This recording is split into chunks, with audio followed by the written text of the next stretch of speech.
Before I start talking about our topic in this video, I would like to say that I do not generalize the aspiring flight attendants. Hi there, my name is Aniza and welcome back to my channel.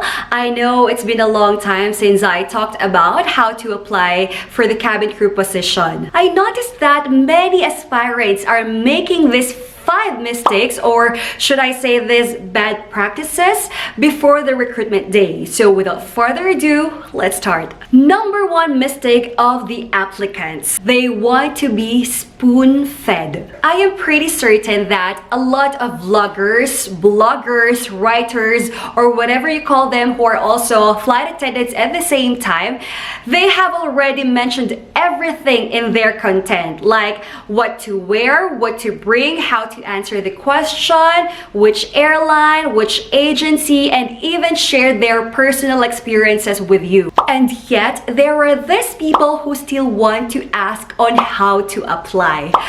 I'm sorry, but I don't believe that they just want confirmation or clarification. There are thousands of articles and videos on the internet about flight attendants, and I am sure all your questions have been answered already. But there are just some people who do not want to finish the whole video, or there are just some people who do not want to read. Sadly, news said among 79 countries and economies that participated in this certain event, the Philippines scored the lowest in reading comprehension in 2018. So ladies and gents, let us all read and comprehend. Did you know that flight attendants have to actually read these thick manuals before they obtain their FA licenses? Mistake number 2, seeking backers.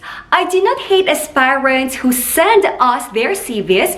I even remember this one girl who messaged me and asked me if I can be part of her character reference in her CV, even though I just met her once. Please remember this.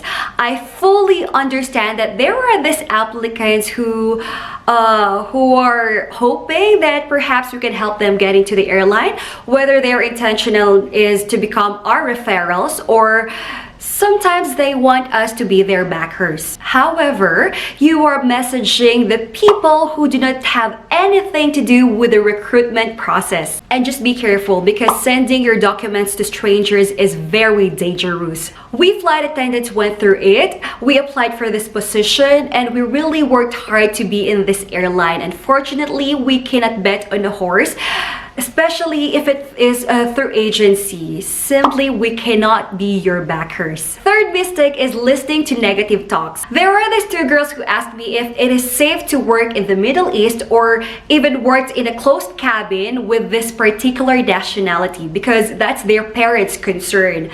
Honestly, I kind of find this racist, but that is not the point here. The thing is, you have not yet reached the final interview, not even the physical screening, and you, unfortunately, you are already being instilled with negative feedback. But remember that having these negative thoughts in your mind will surely affect your performance during the recruitment day, consciously and unconsciously. So my piece of advice is to ace the final interview first, and then when they hand you the job offer, that's the time you consider the pros and cons and even the rumors about the airlines and the country that is giving you your dream job. Positivity in mind will give you positive thoughts and actions. And no, you did not waste your time, because attending a cabin crew recruitment day is a very good experience, I promise. Number 4 mistake is the shirking insecurities.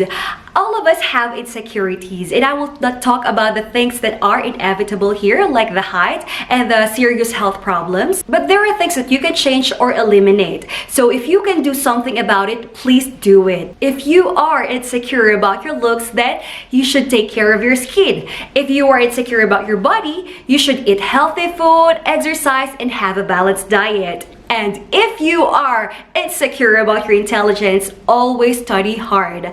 You do not just sit there, eat ice cream the whole day, and be overweight forever when your goal in life is to be a flight attendant. Beat your insecurities. And last but definitely not the least is the poor portfolio. I know that some people say that you can always apply even without a copy of passport with you or an NBI clearance as long as you have the resume. But come come on, you are trying to impress the recruiters and competing with thousands of ladies or the other applicants.